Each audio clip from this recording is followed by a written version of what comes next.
आज हम पढ़ने जा रहे हैं प्रोटिस्टा। और प्रोटिस्टा से पहले हम क्या पढ़ चुके हैं? आपको याद हो तो हम पढ़ चुके हैं मोनेरा। और मोनेरा से पहले हम क्लासिफिकेशन के बेसिक्स पढ़ चुके हैं। आपको बेसिक्स बार बार पढ़ना जरूरी है ताकि हम हर जो ये आ रहे हैं, हमारे जितने भी किंगडम्स आ रहे हैं, इनको आप फटाफट बिना दिक्कत समझ पाए। अभी जैसे हमने बेसिक्स में ये चीज तय की थी कि हम कुछ सब हेडिंग्स के अंतर्गत पढ़ेंगे, जिसमें सेल स्ट्रक्चर क्या है, आवास क्या है, और किस तरह का उनमें रिप्रोडक्शन पाया जाता है, सेलुलर ऑर्गेनाइजेशन किस तरीके का है, ये सब आपको इसमें जरूर काम आएंगे। चलिए चलते हैं, शुरू करते हैं प्रोटिस्टा। तो प्रोटिस्टा के जो कैरेक्टरिस्टिक हैं, जो प्रोमिनेंट फीचर्स हैं, देखिए जरा।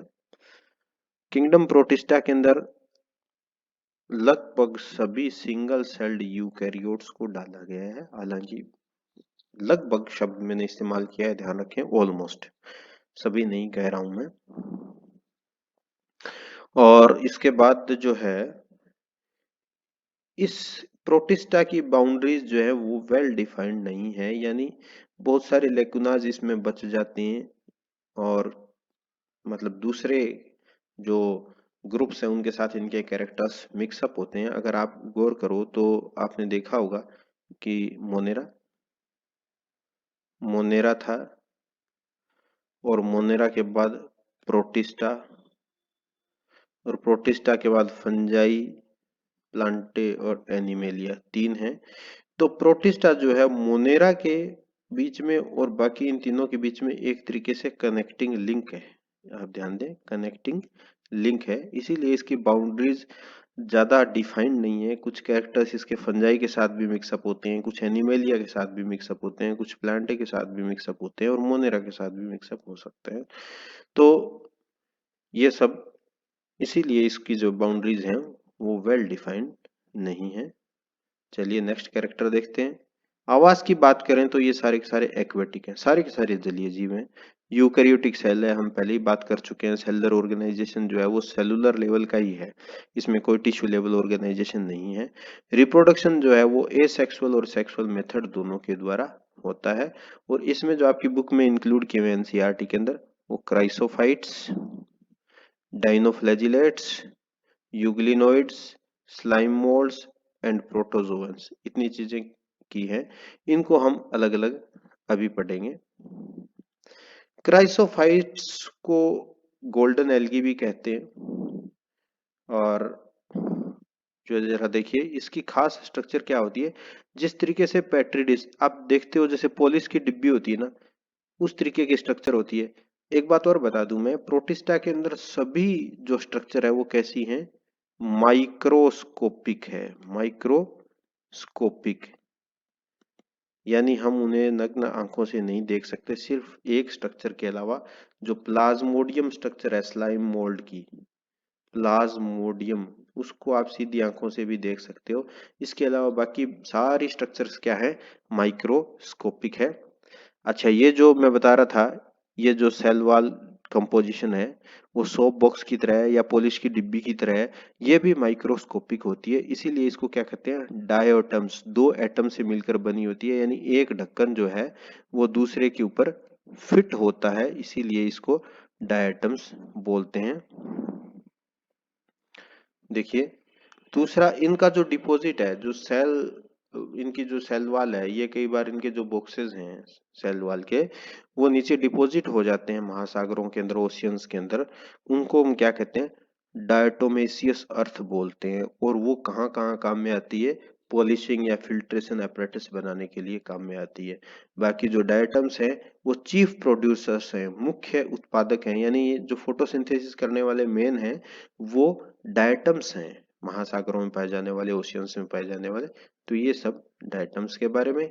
चलिए नेक्स्ट स्लाइड देखते हैं। डाइनोफ्लैजिलेट्स, इसमें क्या होता है? ये भी माइक्रोस्कोपिक है, और इसमें सामान्यतः दो फ्लैजिला पाई जाती हैं। एक तो अपर साइड में होती है, दूसरी जो है लेटरल साइड के अंदर। ये पूरी की पूरी क्या है, माइक्रोस्कोपिक सेलुलर बॉडी है, ठीक है।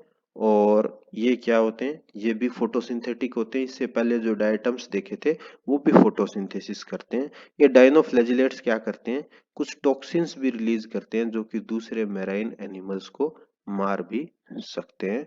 तो ये भी किस में आते हैं, प्रोटिस्टा के अंतर्गत आते हैं।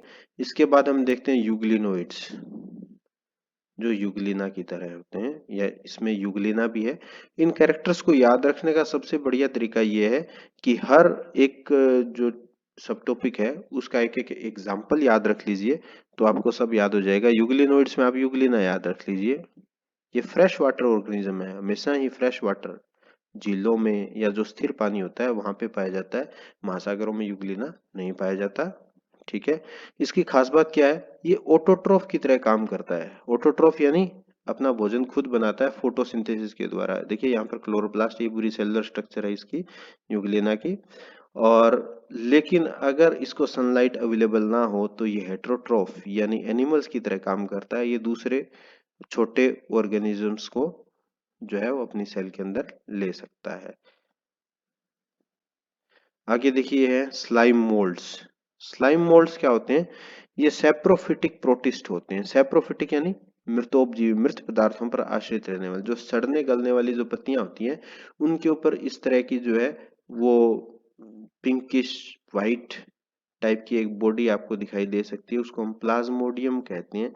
ये एक तरीके का जो है वो ये ऑर्गेनिज्म है, इसको प्लाज्मोडियम कहते हैं। इस प्लाज्मोडियम के साथ आप उस प्लाज्मोडियम को कंफ्यूज ना करें, जो मलेरियल पैरासाइट है वो अलग प्लाज्मोडियम है, उसको हम आगे पढ़ने वाले हैं। तो प्लाज्मोडियम यहाँ क्या है, इसकी एक तरीके से सेलुलर स्ट्रक्चर को डिनोट करता है, ठीक है। और ये जब एडवर्स कंडीशन होती है तो उस समय फ्रूटिंग बॉडीज भी प्रोड्यूस करता है। यानी यहाँ देखिए जो इसके कॉर्नर्स हैं वहां पर छोटे छोटे जो है वो बबल लाइक स्ट्रक्चर बन जाते हैं और इनके अंदर स्पोर्स बन जाते हैं।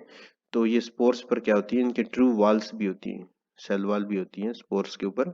तो ये है, तो ये प्लाज्मोडियम के बारे में, लीफ के ऊपर। चलिए नेक्स्ट स्लाइड देखते हैं। अब इसमें प्रोटोजोवंस भी शामिल किए गए हैं। क्या शामिल किए गए, प्रोटोजोवंस। लेकिन उनको आप गौर से देखें, 4 टाइप के प्रोटोजोवंस जो हैं वो इसके अंदर शामिल किए गए हैं। ये होते तो ये भी एक्वेटिक हैं, लेकिन ये प्रीडेटर या पैरासाइट टाइप के ही होते हैं, ठीक है। तो पहला जो है वो अमीबोइड प्रोटोजोवंस, यानी अमीबा की तरह। इसमें आपको याद आना चाहिए अमीबा की तरह, बिल्कुल अमीबा के स्ट्रक्चर बनी हुए। इसमें शूडोपोडिया पाए जाते हैं। ये ऐसे प्रोटोजोन जिसके अंदर शूडोपोडिया है, देखिए ये इस तरीके से जो सेल मेम्ब्रेन है वो अपनी आउटग्रोथ इस तरह से कर लेती है, चलने में सहायता करती है, लोकोमोशन के लिए शूडोपोडिया पाए जाते हैं।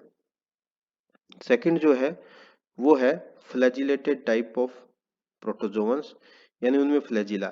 ये ट्रिपेनोसोमा का एग्जांपल है जिसमें ये फ्लैजिला पाया जाता है, चलने के लिए इसमें ये इसको सहायता प्रदान करता है। तो इसमें चलने के लिए लोकोमोटरी ऑर्गन क्या है, फ्लैजिला। ये सारे के सारे डिविजन्स जो है लोकोमोटरी ऑर्गन्स के बेसिस पर है। थर्ड जो है वो सीलिएटेड टाइप, इसके अंदर सीलिया पाए जाते हैं। ये कौन सा है, ये पैरामीशियम है। पैरामीशियम, इसकी अभी डिटेल स्ट्रक्चर भी देखेंगे। और इसके अलावा जो है वो स्पोरोजोन्स, ये अपने लाइफ साइकिल में एक स्पोर लाइक स्ट्रक्चर प्रोड्यूस करते हैं। और इसका एग्जांपल है प्लाज्मोडियम। कौन सा, मलेरियल पैरासाइट जो प्लाज्मोडियम होता है उसके अंदर एक स्पोरोजोइट स्ट्रक्चर बन जाती है, उसी कारण इसको स्पोरोजोन में लिया गया है। इस तरीके से 4 जो है वो सब कैटेगरीज हैं हमारे पास प्रोटोजोन्स की। अब देखते हैं पैरामीशियम की जो स्ट्रक्चर है वो आपकी बुक में बिल्कुल ये स्ट्रक्चर बनाई हुई है, हालांकि ये स्ट्रक्चर मैंने खुद ने ड्रॉ की है। तो पैरामीशियम जब भी, ये पैरामीशियम का डायग्राम आप याद रखें, जब भी आप बनाएं तो एक तो इसमें ये सीलिया जरूर बनाएं, ये सीलिया बनाए हुए हैं यहाँ पर। दूसरा ये न्यूक्लियस है, और तीसरी चीज जो है ये कॉन्ट्रैक्टाइल वैक्यूल है, कॉन्ट्रैक्टाइल। ये कॉन्ट्रैक्टाइल वैक्यूल है, और ये एक तरीके से एक ओपनिंग है जहां से इसके फूड पार्टिकल्स, छोटे ऑर्गेनिजम्स जो हैं वो छोटे छोटे डाइटम्स वगैरह वो इसके अंदर जाते हैं और उनका ये भोजन करता है, एज ए फूड उनको इस्तेमाल करता है। तो ये पैरामीशियम के बारे में। आप इसको टेबल के साथ जरूर मैच कर लें। पिछले चैप्टर में हमने देखा था, हमने एक टेबल बनाई थी उसके अंदर जो है वो सेल स्ट्रक्चर कैसी है उसको आप जरूर शॉर्ट नोट के रूप में बना लें। अब आप चैनल को सब्सक्राइब कर लें, अगर आपने सब्सक्राइब नहीं किया हुआ है नोटिफिकेशन को भी ऑन कर लें।